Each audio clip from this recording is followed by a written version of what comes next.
Bismillah, elhamdülillah, nahmaduhu ve sallallahu aleyhi ve sellem. Kur'anlar namazda okuş Allah'ın hükmü.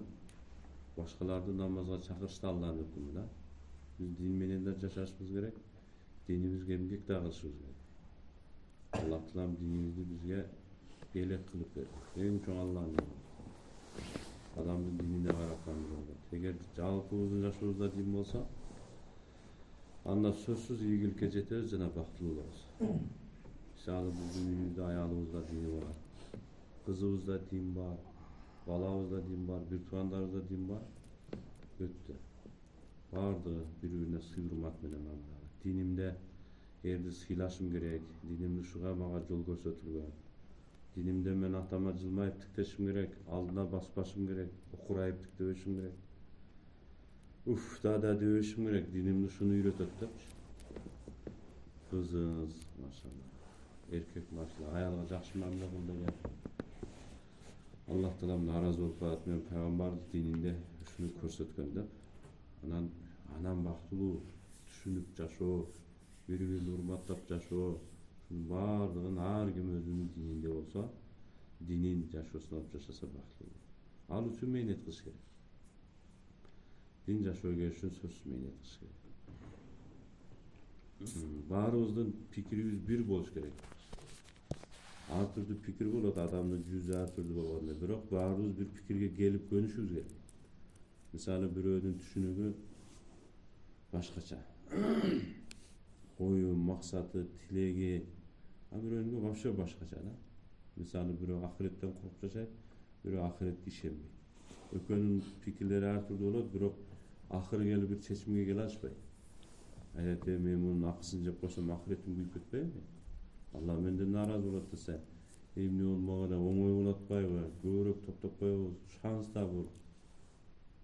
Депчи, кара, бул арамга жүрөт, бул арамдан коркот. Пикир келишпестик да болот, башта бирикпейт да. Эгер бардыгынын ой ахирети Аллахны ыраазы кылайын, ахиретим кой, мен ахиретим күйүп кетпесин, Аллахнын ыраазылыгы үчүн жашашым керек, дини менен жашашым керек, мен мусулмандын баласы, мусулмандын кызымын десе, бул адамдар ката кылышы мүмкүн, туура эмес пикир айтып алышы мүмкүн, бирок акыры келип точка, Аллахыбыз эмне дейт ушул жерде? Аллахыбыз эмнеге буйруган? Allah naarazı болот экен, кой, бактысыз болуп калбайлы. Семейный бир халакат балага учабайлы.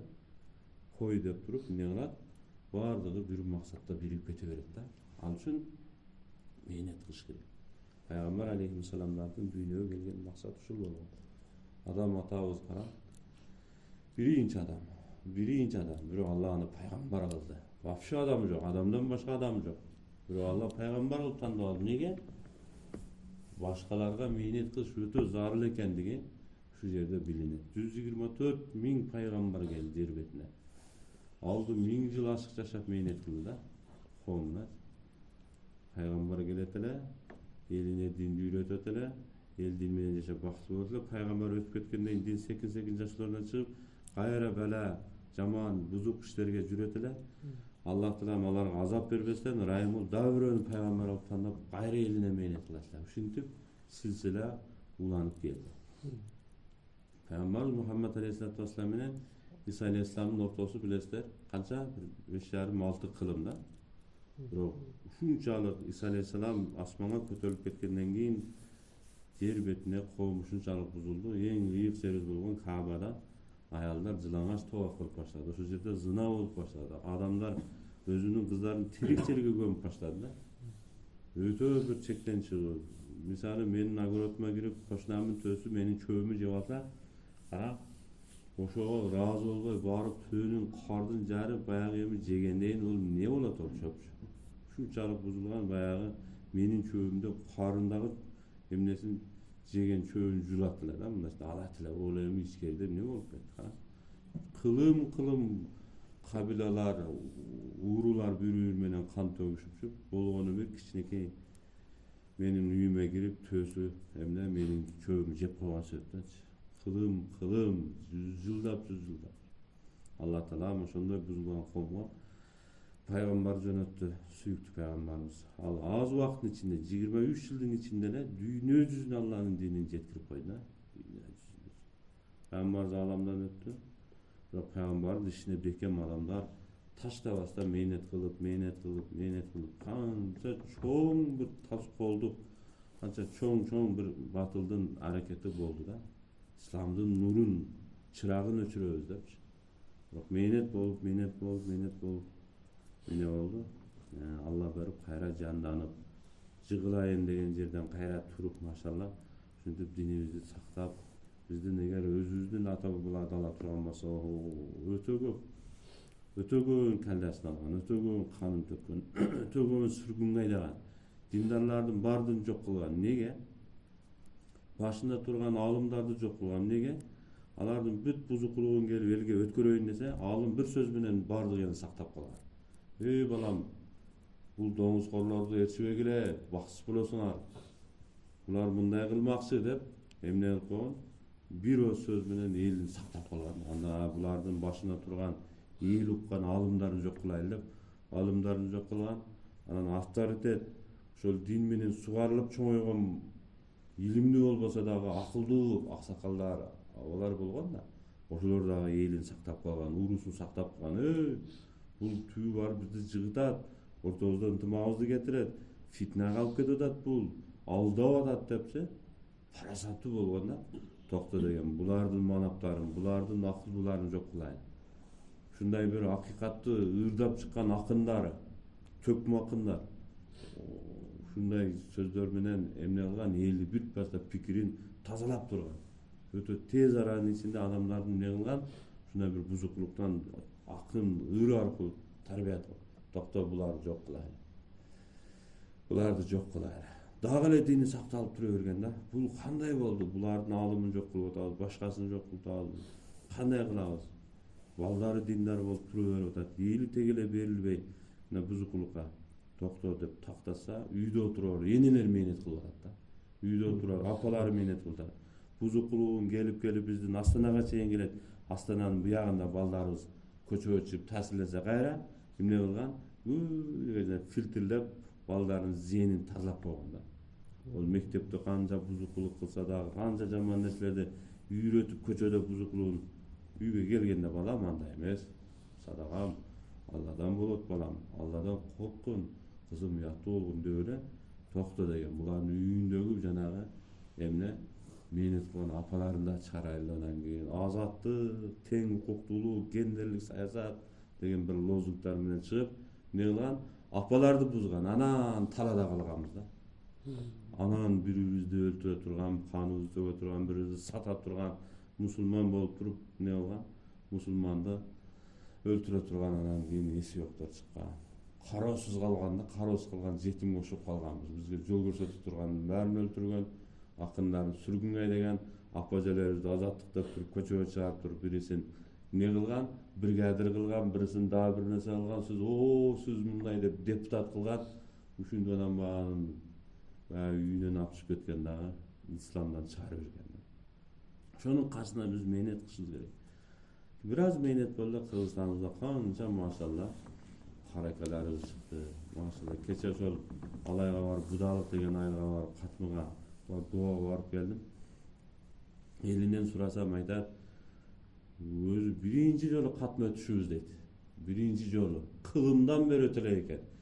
Мына 70 жыл сайыз, одан кийин мына 30 жыл өттү, почти 100 жылдан ашык ошол жерге, ошол элге биринчи ошо каракалар барып катмыга өтүп, элдери курсап, сүйүнүп. Андан мурун, албетте сайыздан мурун биздин ата бабалар бекем болгон диндечи. Өнүгө катмы кылышканаларчы. Кайра ошентип анан кийин Курандын үнү жаңырып, азандын үнү жаңырып, акыйкаттын үнү чыгып, эмне болду?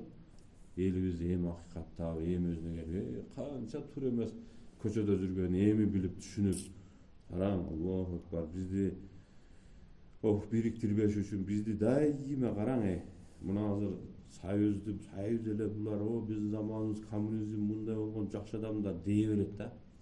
Биздин элибизди мына ортодо мисалы картаны дагы бөлгөндөчү, бирибиз менен бирип кетпесин, булардын жаңжалы тынбайт болуп тура берсин деп караң, ушундай неме кылган, карталарды бөлгөн,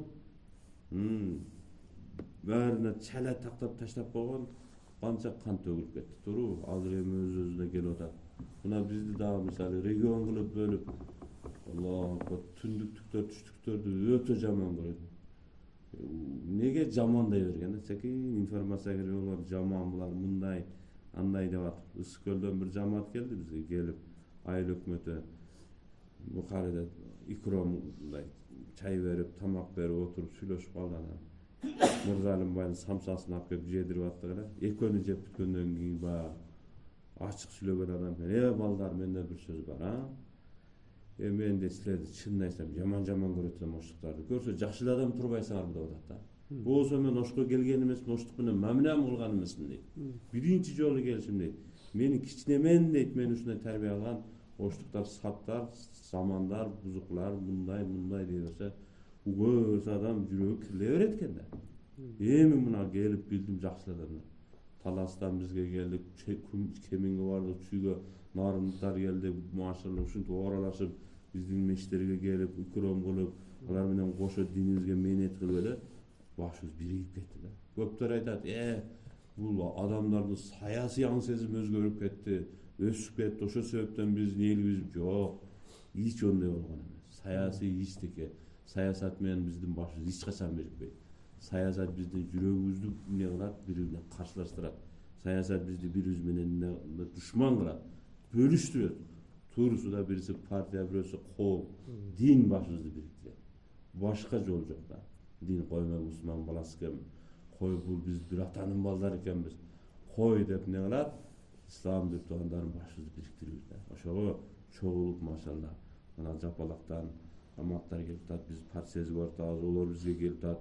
Urul bölgön, region bölgön bardığın barıp kattap ziyaret kılıp, çay alıp, iftarlık kılıp, olar menen çoğulup ne başız birikip ketedi. Şoğa menet kılabız inşallah.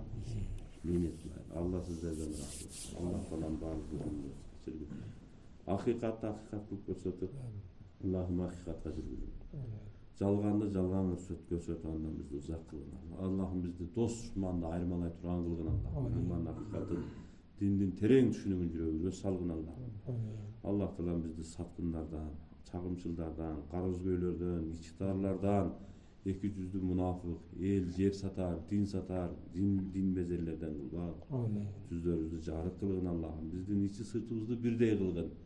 Sırtımızdan Allah Taala ölümüş bolup, sırtımızdan sulu olup, içi yüzden Allah Taala öte Allah Taala jaman, Allah Taala buzuku, jaman münözlü adamlar bolup kaldanızın. Pana tileybiz Allah'ım.